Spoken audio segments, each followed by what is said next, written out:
Irmãos, quero cumprimentar os irmãos com a paz do nosso Senhor e Salvador Jesus Cristo, essa pessoa maravilhosa que é Jesus, que quer o melhor para todos nós. Irmãos, observando os acontecimentos na sociedade humana, aquilo que a história conta, aquilo que a Bíblia conta, e aquilo que nós temos visto na atualidade, cada um de nós vendo notícias e vendo a vida das pessoas que estão mais íntimas, eu vejo que a Bíblia tem toda a razão quando ela chama a nossa atenção para a gente, primeiro, andar conforme o que está escrito ali. E isso parece que eu estou falando uma coisa simples, mas não é, irmãos. Não é. A igreja está cheia de pessoas, mas as pessoas não estão tendo o compromisso com Deus como deveriam ter. Porque, na verdade, esse compromisso não é nem com Deus, porque Deus não precisa da gente. É o compromisso com você mesmo. É o compromisso com o seu futuro. Para ganhar dinheiro, você sabe que você tem que trabalhar, você tem que construir uma carreira, você tem que se esforçar, né? Para você ter um corpo musculoso, malhado, como diz aí, você tem que se esforçar, você tem que lutar. Para ser um doutor, você tem que lutar. Para as coisas materiais, eu vejo as pessoas lutando, irmãos. Para religião, eu vejo as pessoas lutando, os religiosos. Não é? Fazem sacrifícios, se esforçam. Esses dias mesmo, encontrei com um conhecido meu ali, ele estava indo junto com uma turma, saindo de Balneário Camboriú para ir até a Nova Trento, a pé. Ficam 2, 3, 4 dias caminhando a pé para ir venerar uma santa de barro, feita pela mão do homem. E essas pessoas se esforçam. Aquele que é chamado por Jesus, que tem a oportunidade de conhecer a palavra, que faz um batismo conforme a palavra, que tudo isso é dom de Deus, tudo isso é dado a nós. Tudo isso é dado a nós, irmãos. E a coisa é seríssima. É Deus separando, como nós vemos a história aqui no livro de Êxodo, Deus cuidando do povo que Ele escolheu, que Ele chamou.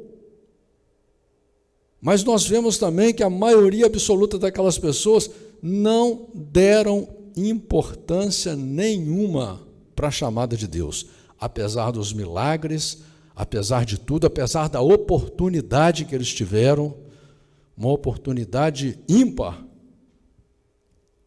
uma oportunidade tão rara, tão maravilhosa que não se compra com dinheiro, nem com beleza, nem com fama, nem com poder. E assim, irmãos, você deve olhar para você e perguntar, falar com Deus, como está o seu relacionamento com Deus? Como está o seu relacionamento no mundo espiritual? Não sei se você já observou, você está se esforçando muito e obedecendo muitas regras, e andando conforme os seus pensamentos, as suas regras, mas para construir um castelo de areia. Você já parou para observar que o projeto da Terra é passageiro? São apenas 60, 70, 100 anos, 120, vamos dizer, que você viva 120. É muito pouco, irmão. É muito pouco. É uma passagem muito pequena por aqui, muito miserável. Deus colocou no nosso coração o desejo de vida eterna. Você tem esse desejo de viver eternamente. Você não quer morrer, você não quer sofrer. Você não quer ficar velho, incapacitado. E Deus tem uma promessa para você. É pela fé? É. Mas tudo que você tem feito é pela fé também. As coisas materiais que você tem conquistado pela fé, porque você está acreditando que aquilo ali vai te fazer feliz amanhã e que vai dar certo. Mas isso não vai, irmão. Não vai.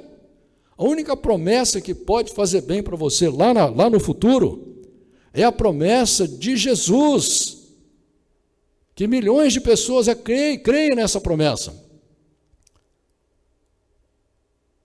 Pessoas como o apóstolo Paulo, que não importava nem apanhar, não importava nem ser chicoteado, nem ser preso, porque ele acreditava de verdade nessa promessa. A mesma promessa que Deus fez para Abraão, fez para Jacó, fez para o apóstolo Paulo, está fazendo para você. E aí? Qual o seu esforço? O que você está fazendo para você mudar? Quando você vai mudar? Quando você vai se converter? Quando? Nós, irmãos, estamos em meio a uma guerra que ela é muito poderosa e é terrível. É terrível, irmãos. Hoje, nesse dia chamado hoje, tem milhões de pessoas sofrendo, crianças sofrendo, adolescentes sofrendo, adultos sofrendo, velhos sofrendo porque não tem o conhecimento da palavra de Deus e muitas vezes porque não aceitou o conhecimento dado por Deus, sofrendo porque deixou os pensamentos do inferno, do diabo, entrar na mente deles e estão andando cegos.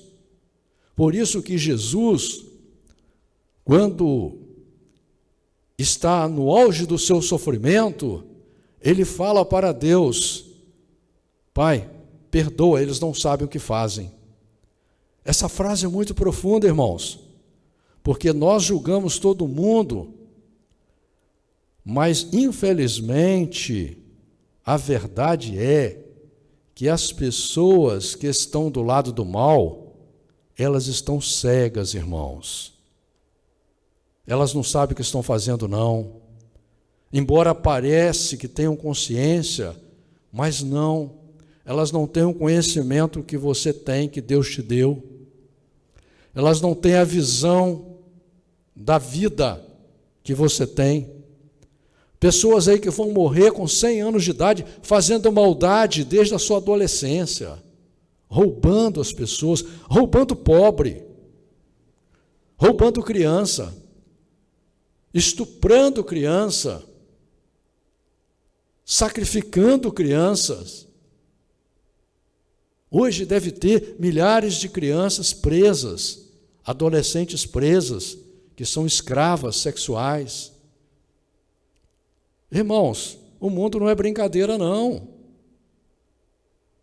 Você tem que botar pelo menos o olho para fora da sua bolha e dar uma olhada, porque Deus quer que você enxergue. Foi por não enxergar que Adão e Eva caíram na conversa do diabo.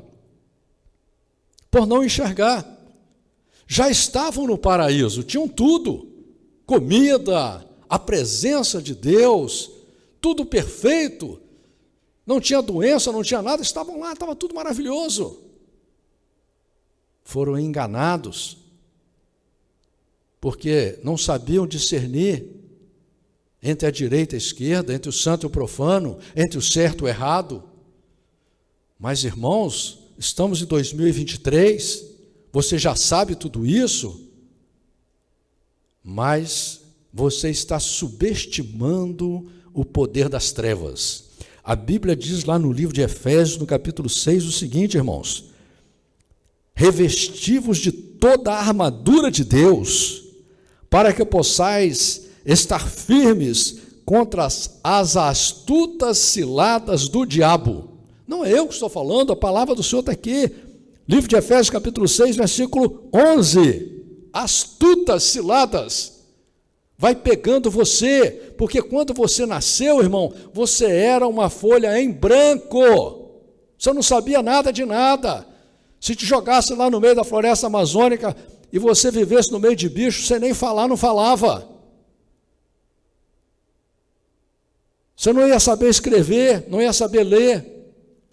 Se te pegassem com 1 ano de idade e te levassem para o Japão, você estava falando japonês, comendo com palitinho.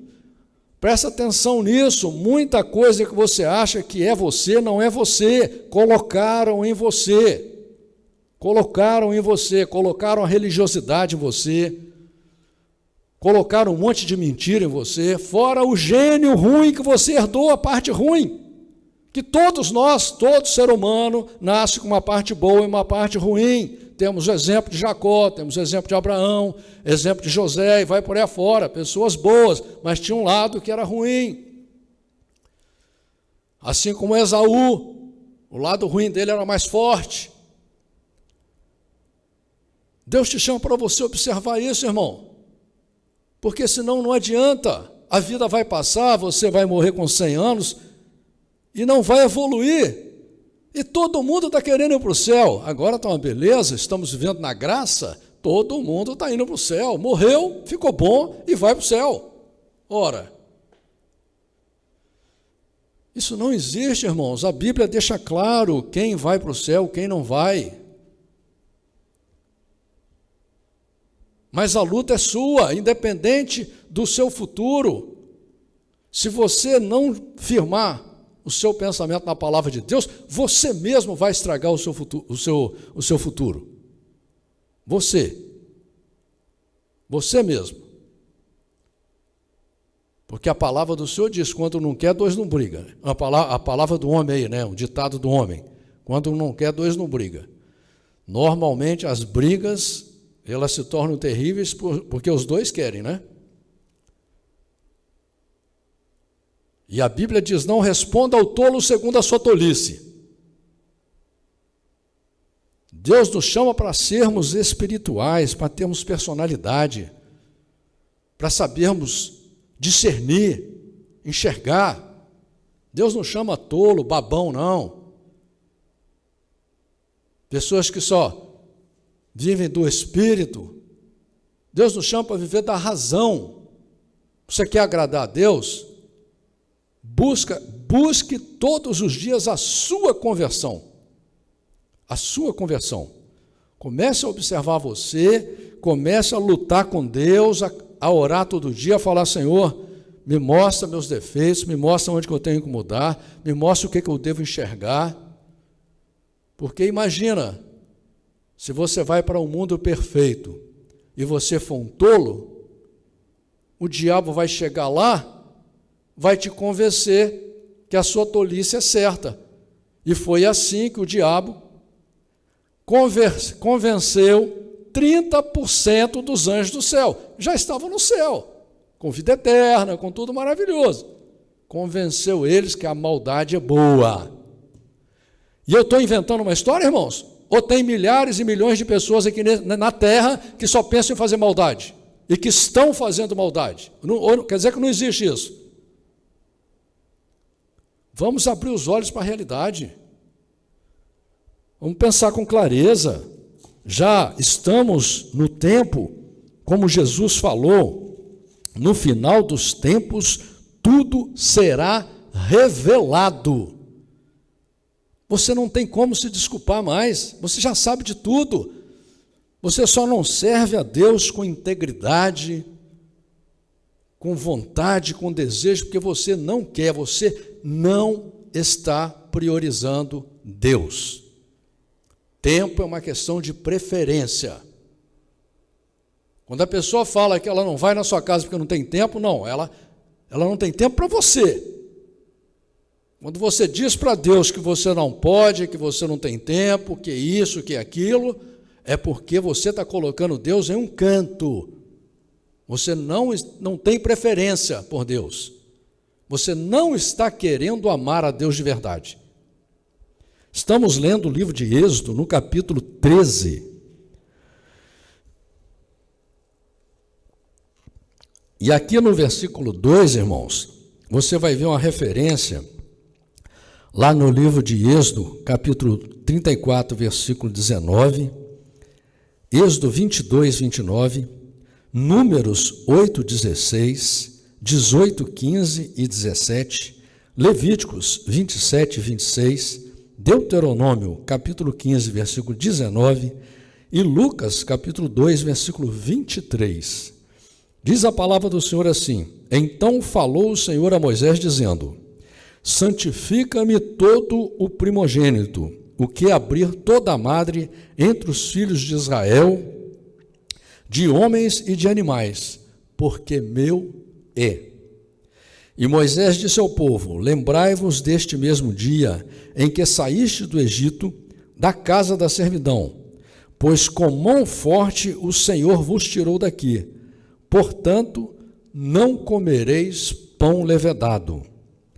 Hoje, no mês de Abibe, vós saís, e acontecerá que quando o Senhor te houver introduzido na terra dos cananeus, e dos heteus, e dos amorreus, e dos heveus, e dos jebuseus, a qual jurou a teus pais que te daria, terra que emana leite e mel, guardarás este culto neste mês. 7 dias comerás pães ázimos, e ao 7º dia haverá festa ao Senhor. 7 dias se comerá pães ázimos, e o levedado não se verá contigo, nem ainda fermento será visto em todos os teus termos. Irmãos, nós já falamos no culto passado, mas eu vou repetir aqui. Deus não tem nada contra o fermento que você usa no pão, no bolo, na bolacha, não é isso. Mas em qualquer festividade, em qualquer comemoração que você vá fazer para Deus, você não deve usar fermento, nada fermentado, porque o fermento, ele é comparado ao pecado, é comparado ao pensamento ruim que você tem. Né? Assim como Deus falou para Caim: Caim, cuidado com esse pensamento. Se você deixar esse pensamento crescer, ele vai ter o domínio sobre você. E isso é real, irmãos. É assim que nós brigamos com as pessoas que nós amamos. É assim que muitas vezes menosprezamos as pessoas importantes na nossa vida, as pessoas que nós amamos e as pessoas que deveríamos amar. Porque começamos com um pensamentozinho pequeno, com uma criticazinha, com um olhar errado, com um olhar maldoso às vezes, com julgamentos feitos por nós, e aí aquilo vai crescendo, crescendo, crescendo, chega-se ao ponto de um pai matar um filho, de um filho matar um pai, de um marido matar uma esposa matar um marido, de um amigo matar um amigo. Por isso que é feito essa analogia entre o fermento e o pecado, porque o fermento é assim: você bota uma quantidade enorme de farinha, uma quantidade de água e outros ingredientes, e bota um pouquinho de fermento, e aquele fermento leveda toda a massa, e a massa cresce muito. Amém, irmãos? Versículo 8: Naquele mesmo dia farás saber a teu filho, dizendo: Isto é pelo que o Senhor me tem feito, quando eu saí do Egito. Olha que importante aqui, irmãos. Aqui diz que você deve falar para o teu filho, para o teu filho saber. Ou seja, você recebe a liberdade por Deus. Porque isso aqui está falando de nós também. Outro dia, éramos escravos do inferno. Tínhamos pensamentos terríveis. E Deus entra na nossa vida para colocar pensamentos bons em nós, nos libertar, não é? E nós recebemos a graça de Deus. Deus faz aliança conosco. Deus nos dá a palavra, nos dá o projeto dele para a gente seguir. Nós temos que passar isso para frente, irmãos. Não podemos guardar esse tesouro para nós, porque Deus não gosta de egoísta. Versículo 9: E te será por sinal sobre a sua mão e por lembrança entre teus olhos, para que a lei do Senhor esteja em tua boca, porquanto com mão forte o Senhor te tirou do Egito. A Bíblia tem que estar na tua boca. Tem gente aí que tem medo de falar da Bíblia para os outros. Tem vergonha. Não se esqueça que Jesus diz que se você envergonhar das palavras dele, envergonhar dele, naquele dia ele também vai dizer, olha, também eu tenho vergonha de falar com você, ó. O que eu tenho contigo? Portanto, tu guardarás esse estatuto a seu tempo, de ano em ano. Também acontecerá que quando o Senhor te houver introduzido na terra dos cananeus, como jurou a ti e a teus pais, quando te houver dado, separarás para o Senhor tudo o que abrir a madre e todo o primogênito dos animais que tiveres. Os machos serão do Senhor. Porém, todo o primogênito da jumenta resgatarás com um cordeiro. E se não o resgatares, cortar-lhe-ás a cabeça. Mas todo o primogênito do homem, entre teus filhos, resgatarás. Quando teu filho te perguntar no futuro, dizendo, que é isto? Dir-lhe-ás, o Senhor nos tirou com mão forte do Egito, da casa da servidão. Você vai ver uma referência em Êxodo 12, 26. Porque sucedeu que, endurecendo-se Faraó para não nos deixar ir, o Senhor matou todos os primogênitos na terra do Egito, desde o primogênito do homem até o primogênito dos animais. Por isso, eu sacrifico ao Senhor todos os primogênitos, sendo machos, porém a todo primogênito de meus filhos eu resgato. E será isso por sinal sobre tua mão, e por frontais entre os teus olhos, porque o Senhor com mão forte nos tirou do Egito. Versículo 17. Aqui no versículo 17 você vai ver uma referência em Êxodo, capítulo 14, versículo 11 e 12, e Números, capítulo 14, versículos do 1 ao 4. E aconteceu que, quando o Faraó deixou ir o povo, Deus não os levou pelo caminho da terra dos filisteus, que estava muito perto, porque Deus disse, para que porventura o povo não se arrependa, vendo a guerra e volte ao Egito. Irmãos, olha a preocupação de Deus com as pessoas, né? Deus faz milagres extraordinários,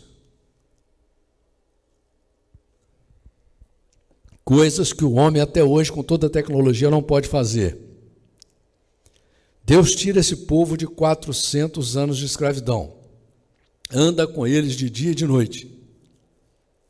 Mas Deus sabia que muitos ali eram tolos e, se deixasse, eles voltavam para o Egito, voltavam para a escravidão. Como Jesus fala, o porco volta à lama, o cachorro volta ao vômito. Preste atenção nisso, irmão. Preste atenção nisso, porque Deus tem uma grande obra na sua vida. Deus quer te levar para um futuro maravilhoso, mas se deixar, você esquece que Deus é que tem feito toda essa obra na sua vida e, por qualquer coisinha, qualquer pressãozinha, você fica doido para voltar à lama. Você fica doido para voltar ao vômito. Presta atenção. Mas Deus fez o povo rodear pelo caminho do deserto do Mar Vermelho. E armados, os filhos de Israel subiram da terra do Egito. E Moisés levou consigo os ossos de José, porquanto havia este solenemente ajuramentado os filhos de Israel, dizendo, certamente Deus vos visitará, fazei, pois, subir daqui os meus ossos convosco. Você vai ver uma referência, irmãos, muito importante, no livro de Gênesis, do capítulo 50, versículo 25, livro de Josué, capítulo 24, versículo 32, livro de Atos, capítulo 7, versículo 16. Você vê, irmão, José era um homem que passou por muitas dificuldades. Qualquer crente de hoje que se acha crente aí, que acha que tem até asa para voar, se passasse a metade que o José passou, se voltava contra Deus. E José prosperou José teve uma vida maravilhosa, porque ele realmente era um homem que sabia colocar Deus na vida dele no lugar certo, sabia servir a Deus, sabia andar com Deus, dava valor ao relacionamento dele com Deus. E olha aqui, irmãos, que ele já sabia que um dia o povo ia ser liberto. 400 anos depois, se cumpriu aquilo que ele já sabia que ia acontecer. Assim partiram de Sicote e acamparam-se em Etã, à entrada do deserto. E o Senhor ia adiante deles de dia, numa coluna de nuvem, para os guiar pelo caminho, e de noite, numa coluna de fogo, para os iluminar, para que caminhassem de dia e de noite. Nunca tirou de diante do povo a coluna de nuvem de dia, nem a coluna de fogo de noite. Aqui no versículo 21, irmãos, você vai ver uma referência em Êxodo, capítulo 14, versículo 19 a 24, capítulo 40, versículo 38, Números, capítulo 9, versículo 15, capítulo 10, versículo 34, capítulo 14, versículo 14, Deuteronômio, capítulo 1, versículo 33, Neemias, capítulo 9, versículo 12 e 19, Salmos, capítulo 78, versículo 14, capítulo 99, versículo 7, capítulo 105, versículo 39, Isaías, capítulo 4, versículo 5, 1 Coríntios, capítulo 10, versículo 1. Louvado seja Deus, irmãos. Essa palavra de Deus, uma palavra simples, mas que é uma preciosidade. O maior tesouro que existe na terra, material, é a Bíblia Sagrada. Amém, irmãos?